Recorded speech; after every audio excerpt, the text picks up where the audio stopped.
Hi, my name is Daniel Posney, and this is called Shifting Perspectives. And it's about 10 or 15 minutes long, just chooses one topic every Monday. And this topic is about something called holding space. And if you hang out with people that are working on themselves, self discovery, inner work, that kind of thing, you'll eventually hear the term holding space. And it's a really important skill to have because not only will you need to do that for somebody, but invariably you'll need to have that done with you. And it's really good to know how it's done in a healthy way, so you could practice that yourself, and then you could help the other person hold space for you. And it kind of turns out to be with you saying something like, what I need from you right now is just to listen. And I don't need to have this fixed. I don't need you to go into calling this person that I'm having a trigger with, names or anything like that. So let's get into it and let you know what I found out about holding space. So first of all, let's see. Let's go over the notes that I had this morning. What is it? What's it for? Is it just listening? How do we do it, and what it is not, and what are the responsibilities? For anyone who is practicing the art of consciously communicating, and let me explain that for a minute, because that's also a term you don't hear a lot about. Just you're completely present with someone, or as much as you can be, that you're conscious of your own feelings and your own reactions with what the other person is saying. And what comes out of your mouth is not just barf. You're really practicing choosing your words wisely and authentically and truthfully. And we're not really taught this. We're taught just to kind of blab out whatever comes out of our mouth. And we believe that what we feel and what we believe is really true for us because it's coming from our own mind. So when you consciously communicate, you're kind of filtering out that stuff that comes from your triggered mind and from your reactions and your conditioning into consciously saying exactly what is true for you. Again, not from what your mind thinks is true and how you hurt me and that kind of thing. It's really about being conscious that you've been affected by seen and unseen forces in your life, and it's affected how you've been conditioned. So consciously communicating is moving through that and communicating it as clearly as you can. Let's see. Holding space is a worthy skill when you've had something very important to get off your chest. You needed a person to completely be there with you, to not only listen, but to hear and acknowledge you. Learn everything you need to know, blah, blah, blah. All right. People lose their temper when they don't feel a space can be held for them to be truly heard. So that's something that's learned behavior, that's a learned reaction, that I know that this person is going to hear me, so I got to be as loud and forceful as I can. But if you know that the person that you're with, someone that's a wise communicator or someone that's really in their peaceful presence, you know that you don't have to get animated and explosive with them. You can just take a deep breath and go into how you really feel about this, and they'll hear you. And I guess I was thinking about what the benefits of this and why would I want to do this? Well, for one thing, I know that how my mind wants to do this is not really me. And I feel like I'm being controlled by my own mind. And I don't want to be controlled like that. So one of my purposes is that I want to have control over myself and my own emotions. And the other thing is that I feel really good when I'm a conscious communicator, when I'm practicing that, when I'm holding space for someone. It just feels like, wow, this is something that I've wanted all my life, for someone to hold space for me. And when I'm doing it for someone else, it feels like, wow, I really gave them something here. And there might be other people that give them all kinds of what you need to do is, and what you should do is. That's not really holding space. And that's not even consciously communicating. That's just barfing out what you think that should be done. So when I'm holding space for someone, when I'm doing it in the correct way, in a healthy way, it feels really good. And we should feel good. So here's some tips for the space holder. Eye contact. And these are things that have really worked for me, that when I'm not piercing into someone's eyes, but I'm just softly having eye contact with them, and I'm sort of feeling through my eyes how they might be feeling. And I'm not trying to kind of go ahead of them onto what the solution is and how I know how they're feeling. And my mouth and my mind want to blurt out, "Oh, I know how that feels because I did this person did." Then I've taken it off of them and I brought it and I made it about me. So when I'm feeling in my eyes and I'm taking it into myself. The other thing is that if I touch their hand or I touch their knee, something non-sexual, that it's just they're feeling my presence with them, that I'm completely here right now. And by the way, I've shut off my phone, I've closed the door, I'm in a place that I can really hold that loving space. You're listening to their feelings more than the details.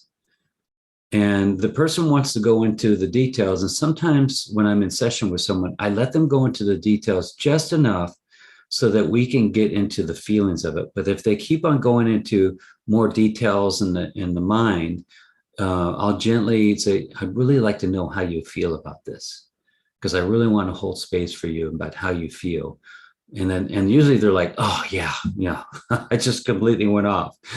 So you're allowed to just gently say, "Okay, let's bring it back to how it made you feel," because that's really kind of where we want to go to. Acknowledge and understand what's going on here. They're not looking for really anything from you right now. They're just looking for you just to shut up and listen to how they feel. And it's not yours to, like my thing is that I may know right away what the solution is. Oh, I've seen this problem so many times and I've felt it myself, and I'm going to go right into the solution. But that's not what is being asked for right now. What's being asked for is just to hold loving space. Just shut up and listen. That can be challenging when you're right on it.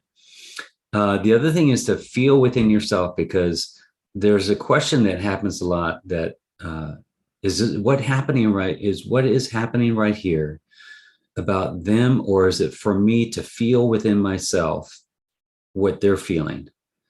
And I find that happens a lot, that someone is coming to me with, this issue, this problem, this trigger.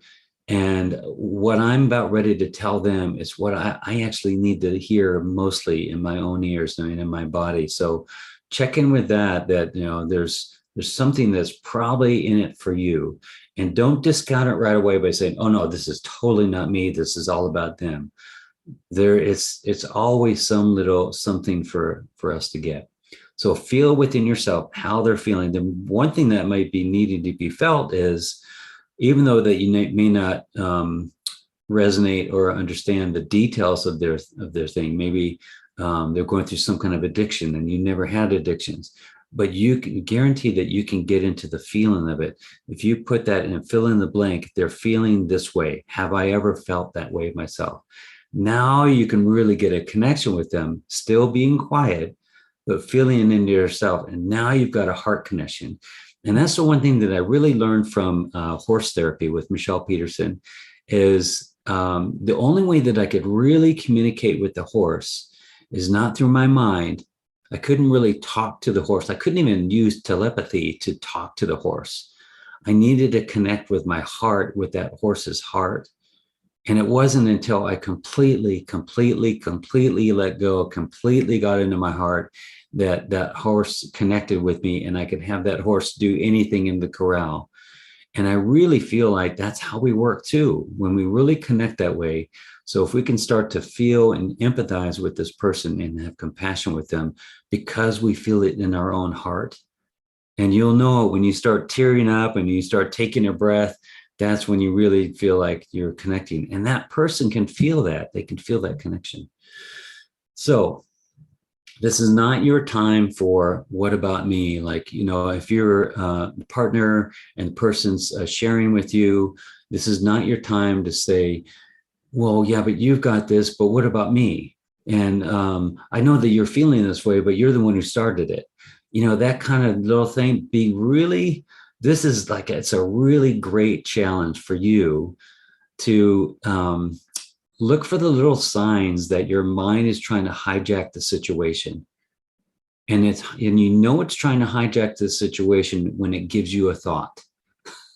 That's the first clue that it's trying to hijack the situation. If it gives you a thought that you should say something, or that you should defend yourself, or this is your moment to assert yourself, that you're being controlled in that moment. This is not your time. This is not your time to assert yourself and defend yourself. This is solely, man, this is going to work in your favor. If you can hold space in this time, then that other person knows that they can hold space for you, and that you know that you can have that space held for you when you need it. But if there's this back and forth kind of thing, that never really works, and it builds up resentment. So imagine that what's happening, the amount of space holding that you can do for this person, that person is going to record that. They're going to record that in your mind and in their body and say, oh, I remember how it went last time, and I feel safe, or I don't feel safe. So if that space isn't being held in a conscious way, that person just pulled back. And you can expect that person, if they really haven't done a lot of work on themselves, they're going to pull back and they're going to start being resentful. And it's like a little program that goes, oh, okay, let's write this in. This is what happened last time. And it brings you further and further away from each other. Really important. This is not for agreeing with the person. This is not the time for you to say, yes, I totally agree with how you feel, and that person is an asshole. And yes, oh gosh, that person, this is not the time for that. This is a time just for you to hold space, just to listen. Because what this person might be going through is a deep core wound. And what I mean by that, a core wound is something that probably happened a long time ago, and that made them feel unloved or unworthy or something. Like, even when I talk about it, I start tearing up about it. That's something that affected me so deeply. And here's an opportunity for you to completely hear and understand by listening consciously to this person. So it's not about driving back into the details and driving back into fear and anger and build that all up with them. This is just for you to have that. Finally, they get this time for someone to listen to them. Not validate them yet, just listen. That's all they need. I know I'm really strong in this thing, but it's super important that someone listens to them. It doesn't go off into something else. This is not about speaking badly about this person that triggered them, that kind of thing. Stay away from therapy talk. This is also not the time for therapy. This is not the time for, and how does that feel in your body? That kind of thing. This is not the time for that. This is just holding space. Therapy is therapy. This is just holding space. And there are a lot of therapists that don't know how to hold space because they're into, bringing that out, bringing those feelings out. But this is not that. If anything, you can coax that person into answering these questions. What's the emotion that you feel? How does that make you feel? Oh, that makes you feel angry. Okay. What's underneath the anger? And I know this kind of a fine line into it for it to sound like therapy, but you're genuinely interested in finding out how they feel because you're starting to feel this within yourself. So beneath the anger, there's this fear of worry, or this feeling of fear that you're going to lose something, or something's there. Oh, okay. And then you just shut up again, and you just allow them kind of expand on that. The other one is that you can ask them, where do you think this originated from? And I'll say, well, it's from this asshole over here. I know, but is there something that goes back earlier? Don't say childhood. Say if it's something that happened before that. What's the feeling? I really want to know what the feeling is. So you don't have to do this. It's really optional if it's starting to feel good, like that person is open to doing that, or if you've worked with this person before. But this is not one that you want to just dive right into, because it's a fine line between and upsetting the person and saying, what are you doing right now? I don't need therapy right now. So it's just be really careful with that one. So the speaker, the person that needs the space held for them, the first thing you need to do is ask for what you need. Yeah, like the other day, I had something happen where I was feeling overwhelmed, and I can get that where I just feel like there's too much, and there's too much ahead of me. So I'm feeling like um, I'm going to do this, and I'm going to have to do that, and I'm going to have to do that, and I got this other thing, and I start feeling overwhelmed. So what I needed to do is say, I just need to take a break. Can I just take a break, just in between this thing and the next thing that we're doing? Can we just take a moment? And then, the question was, well, away from me? No, not away from you. Just doing nothing. So that was the first thing. And then me as the speaker, I want to have eye contact with the person too, because when I have eye contact, I engage with that person, and I'm inviting them into my heart. I'm inviting them in to my conversation, into how I feel. And if I'm looking off like this, I'm off in thought. But if I'm looking at them, I can really engage with them, and this eye contact thing, really gets into a soul to soul connection. Speak clearly. So you don't have to speak so quickly like I'm doing right now.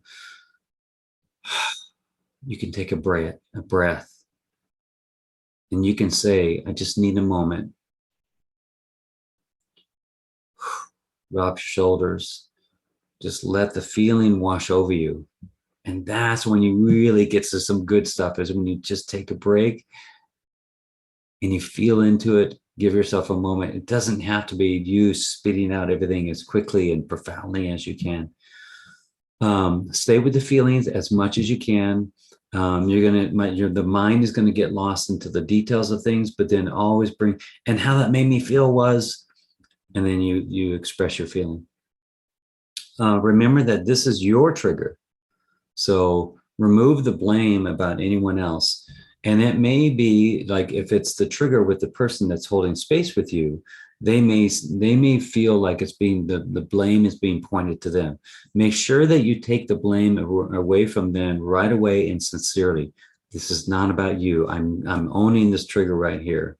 Now it's their trigger or their reaction to work on, should they get a trigger by your trigger. But that's not your responsibility. Right now is for you to hold space and make sure that they know that this is about you. So really important that is communicating with that person, because it can get lost and that person can lose the ability to hold space with you. So it's kind of on you as the speaker to make sure that you're having this container too, that is not getting lost in that, and you're clear about this trigger is mine, and where this comes from is this. It's not because of something that you did, it's because of how I felt about something that you did. This is totally mine. So it needs to be really clear that that's communicating. And then what is the emotion? So the reason why I had this trigger, the reason why I'm upset right now is because I felt this. Or you don't have to say, when you did this, I felt this. You could just say, this is how I'm feeling right now. I'm feeling overwhelmed, and I feel like I'm not going to be able to get everything done. And I feel like it's too stressful. And then you can look into it. Like, what I tend to do as much as I can is, before I get into the having the space held for me and I get into that conversation, I spend some moments with my eyes closed and say, okay, I'm feeling overwhelmed, I'm feeling stressed out. What's this about? How's this making me feel? I'm not going to be able to contain this, or this is going to be too much. Where's that come from? And then I go back. So what I did is I went back into my childhood for a little bit, and I looked back, like before 11 years old, and I kind of looked back there, and it didn't seem like there was a lot of stress back there. I was just kind of having a good old time and everything, until my dad was killed in a car accident. And then I know that that's one place that I felt completely overwhelmed and completely stressed out and didn't know how to deal with it. And there wasn't a lot of support in the right ways to help work with that. And I know that may be the first instance. So that's where I went. And then I felt that feeling about being overwhelmed. So that's the process of holding space. So if you want to hear more about this, just play the recording again, because that's all I got. That's just practicing this. You get better and better at it. Remember to breathe, remember to feel. It's all about breathing and feeling and eye contact and being really present with someone. And when you practice this more, you get to be more present with yourself. So improve your relationships this way, and all relationships will be, positively affected by this. Thank you so much. Bless you. I love you, and see you next time. Oh, Merry Christmas, Happy Hanukkah, Happy Kwanzaa, all those things. Happy holidays, holy days. Bless you.